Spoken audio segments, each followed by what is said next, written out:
Hello guys! So, dahil Typhoon Day, dumaan si Haikui dito kaninang madaling araw at napakalakas niya.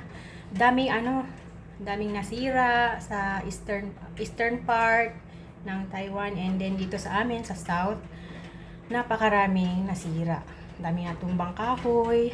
Buti na lang dito sa place namin, safe kami dito. So, dahil Typhoon Day, walang pasok ang mga bata sa school. Kaya stay at home din ako kasi syempre walang magbabantay sa kanila. So, kakalikot ako ng mga halaman ko. Ngayon, naman, kalimutan ko na kung anong nilagay ko dito, kung grapefruit ba o orange. Ayan. So, sa sirang mug ko siya nilagay. Ayan. Sirang mug. Pag ganitong mga klase ng mug, ang ganda-ganda niya kasi, ang cute niya. O kaya lang, basag na. Basag na siya dito. Oh. May crack. Maganda siyang ilagay sa tabletop. Lalo na pag maraming seeds, tas nag-sprout na lahat. Ang ganda niyang tingnan. Ayan. So, dito tayo ngayon sa succulent ko na tinanggal ko sa pot. Ayan. Kasi nga, napakaraming langgam na nakatira dyan nung isang araw. So, ikakat ko siya. Aalisin ko siya sa sa root. So, ililipat ko na tigi-isang kanya-kanyang sariling pot. So, ayan. Lagay natin ganyan para makita. Ayan. So, ito yung pruning shears ko. Safe to gamitin. Kasi meron siyang lock. Ayan. Kahit kalawangin na yan, matalas pa rin niya. Ayan lang yung kalawang na yan. Ito, naputol na oh.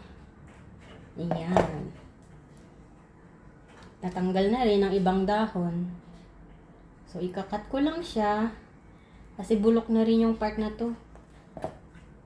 Ganyan lang. Ayan. Or bawasan pa ng konti. Ayan. So, patutuyuin lang natin. Patutuyuin ko lang siya. Lagay ko lang sa gilid. Dahil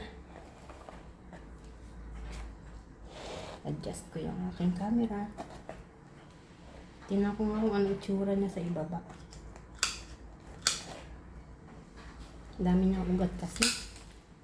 Ayan. So, alisin ko lang yung part na nadurog. Ayan. So, patutuyuin lang. Lagay ko sa gilid. Patutuyuin lang yung nakat na part. Para, kasi hindi siya pwedeng pagkapuputol, ilalagay agad sa soil. Mabubulok siya. Ayan. So, dapat patuyuin mo na yung part na pinagputulan. Kaya kahit may ugat yan, mabubulok yan pag nilagay agad sa soil. Ayan. So, pag hiwa-hiwalayin ko sila, kasi ang kapal-kapal na niya. Ayan.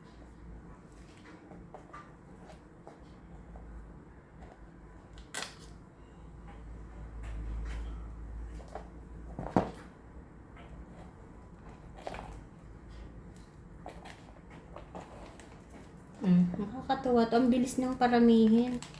Ang bilis nitang lumago.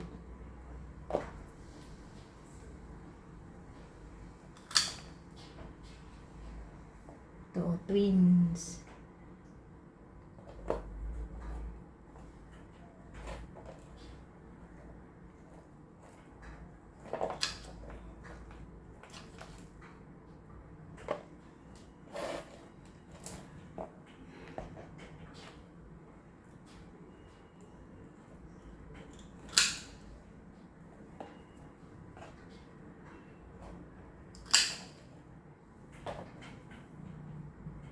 Ingat lang sa paggamit ng pruning shears kasi kahit kalawangin yan, napakatalas pa rin. Ayan. So, last one. Ayan na. So, ayan na lang natira. So, ito, pwede namang ibalik din ibalik sa soil, sa ano niya, sa pot. Ito na lang yung tutubo. Ito na lang yung lalaki. Saka ito. Ayan.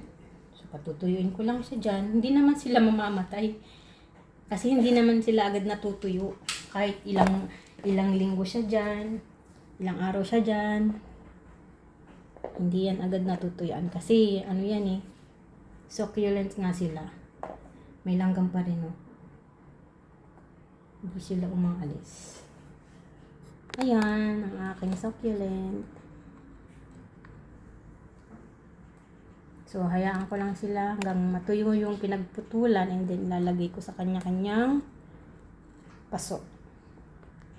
Okay, thank you guys.